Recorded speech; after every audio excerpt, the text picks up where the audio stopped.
From making his rounds at Boston Medical Center. There you go. That's a good one. To answering questions on WebMD's parenting message boards. Dr. Stephen Parker keeps his skills as a developmental pediatrician finely tuned. That's great, Matt. You sit there. On this day, he is evaluating 6-year-old Matthew Walsh, who was diagnosed in the spring of 2005 with Asperger's, a high-functioning form of autism. The thing that really separates autism from everything else is the unusual way they relate to other people, or more specifically, don't relate to other people. Not making good eye contact, not seeing that other people are there, being kind of off in their own world. Matt, what school do you go to? The Fisher School. The Fisher. Some kids with high-functioning autism, they do make pretty good eye contact. They are pretty related. So it can be very hard to try to figure out, especially in children who are doing well early on, could this be something on the autism spectrum or not? Show me your left hand. One of the keys to Matt's early diagnosis was his unusual clapping behavior, called stimming. Stimming is something Matthew does and other children do it on the spectrum to help them self-regulate, help them to organize. He wakes up even during the middle of the night and he'll be doing this, or clapping, and he doesn't even know he's doing it. Is that getting better or worse? Since the medication, it's actually gotten better both in school and at home, especially with the clapping that had become really distracting in school. When you're very high functioning, there is a cost. You become aware as you get older, heartbreakingly, that you can't relate to the other kids. They're not accepting you. You just don't have the social skills. You don't know how to do it, but you want to do it. So what color is the sky? Blue. Give me 5. You the man.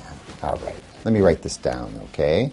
This was just a general global assessment to see is Matt up to snuff for a 6-year-old in his reading skills, in his arithmetic skills, in his fine motor skills. Can you draw a triangle just like that?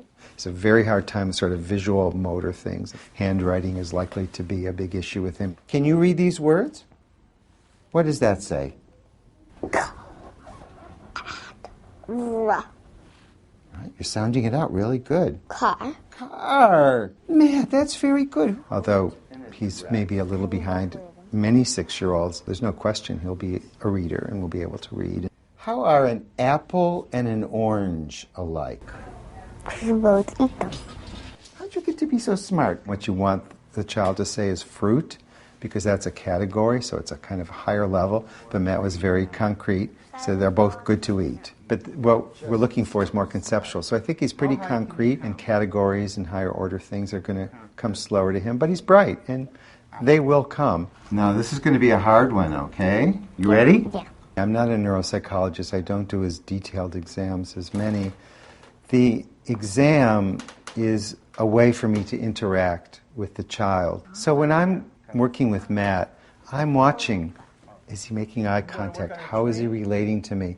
What are his problem-solving skills? Give it a try. Do your best. If I ask him to do something he can't do, does he persist and try to keep doing it, or does he give up right away and he has an expectation to fail? What are you going to be when you grow up, do you think, man? What? What would you like to be? What? You tell me. What do you want to do when you to make money? I don't know. Do you want to do what your daddy does? What does your daddy do? What does Daddy do? How does he use adults, someone like me, to help him to answer questions? What's he like emotionally during it? Is he happy? Is he sad? Is he depressed? What's this? All of that information for a developmental pediatrician is in some ways just as or more important than his fine motor skills that he demonstrated on this specific test. Yes, they have a disability. Yes, they have a hard time learning. But boy, they really can stick with it and really work hard. And they're the kind of kid who's going to work to overcome and have better chance at overcoming those challenges than a child who just gives up and I don't want to do it and forget about it and has the expectation to fail and gets very depressed about it. Thank you, Doctor. Great. Well, it's been Thank you very terrific. much. Okay, buddy, let's go. Where? We're going to go out. You're going to go out and go back home, okay? We saw all the things you want to see in a kid. He was cooperative, he was fun, he listened, he wanted to succeed, and he worked at it. That's why I'm optimistic for Matt. For WebMD, I'm Sandy Lamott.